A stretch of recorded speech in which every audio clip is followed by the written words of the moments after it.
The other day, I woke up, grabbed a cup of orange juice, sat down to play some Apex Legends. And upon opening Steam, I realized I'm coming up on the 1,000th hour mark of playing Apex. And it just had me thinking, I've learned so much in the last 1,000 hours, and I'm here to share some of that knowledge with you. So today, I'll be giving y'all 10 tips to improve almost instantly in Apex Legends. So let's get right into it with tip number 1, and it's gonna be utilizing cover. Far too often, I see myself, my teammates, and hell, even the enemy taking one too many steps out of cover and just getting one magged immediately. Now you're probably asking, well, how do you fix that? Get to cover, any piece of cover. It could be a wall, it could be a door, it could be a car, and you just want to glue yourself to it. You want to be stuck on that cover. That's going to give you the most optimal movement around the cover, as well as less chance of you getting blicked up. Tip number 2, healing during a fight. Picture this. Your boys are fighting around the outside of a building. You're on one side and your boys are on the other. They start pushing in, they get in deep, and they start yelling for your help. But as you running in, you'll get crabered from the back. Now you're down 140 health. Do you continue to push in with minimal health, or do you sit back and heal? Now, out of personal experience, I would recommend sitting and healing. Because yeah, you're coming at them from a completely unexpected angle. But the thing is, if you run up in there with only 50 health and one of them notices you, you are just a liability to the team, and you're more than likely going to be the first one to go down, if not the second. And that's just not good. That puts your team at a huge disadvantage. Tip number 3, how to avoid getting third-partied. Getting third-partied in Apex Legends is hands down one of the most annoying things that happens in the game. But one of the best ways to combat that is set yourself a time limit on that fight. If you cannot kill that team within that time limit, I recommend that you run or reposition, because you already know that third party is on its way. Tip number 4, and that is communication. By being able to effectively communicate with your team, you are definitely going to see a difference in your gameplay.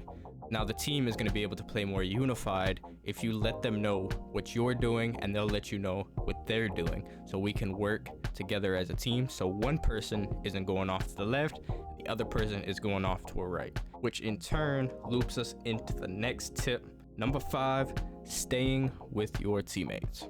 Sticking with your team is just as important as communicating with it. By sticking closer together, you're going to be able to help each other out more, you're going to be able to team shoot more, and by sticking closer together, there's less of a chance that you're going to get singled out and aped by multiple people. Tip number 6 is do not tunnel vision. What I mean by that is don't hyperfixate on one guy. Even though you cracked him, by running and really chasing him down, you're putting yourself out of position, you're taking yourself away from your teammates, and you're infiltrating the enemy's territory, which could possibly get you killed in return. Tip number 7 is gonna have to be map knowledge. By understanding and really getting familiar with the map, it's gonna make your rotational game so much easier. You're gonna learn the hot spots, there's a lot of fighting, and the cold spots where most people just kind of rotate through. So if you can start really learning how to master that, you could definitely start setting yourself up for a better end circle. Tip number 8 is gonna be building knowledge. Now, learning each building in Apex is a daunting task. There is just so many buildings, but luckily enough, on each map there's only about 5 variants of each building. So if you can learn those 5 base variants and understand those layouts and recognize those layouts when you enter a building you're unfamiliar with, you'll be able to plug and play that knowledge and be able to run the building the best way you can.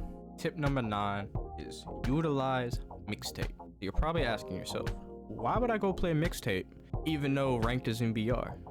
Well, I can give you that simple answer right here, right now, and that is mixtape is the only game mode that lets you go up against a multitude of other players and let you respawn and use a multitude of different weapons. Being able to put yourself continuously in very stressful situations where there is a lot of people with guns you're unfamiliar with will definitely make you a better player, and you will definitely see the difference in BR fights. Last but not least, number 10 is gonna have to be trying to stay calm. You've been playing all day, you've been getting bad teammates, or you just been losing a lot. All right, you're getting tired, you're getting frustrated. It sucks, it really does, losing that RP, but by getting angry and continue to try to play while you're upset, you are not going to be able to play at your peak. Trust me, I know from personal experience. My advice, if you're starting to get heated, get up, get you a glass of water. One of my favorite things to do, I like to go take a walk. Take a walk, come back, take a shit, refresh yourself, then come back and win some games. Well, there you have it, my top 10 ways to improve almost instantly in Apex. If you liked the video, please consider dropping a like and subscribing, as it really helps me and supports the channel. Now, without further ado, I will catch y'all in the next video. Deuces.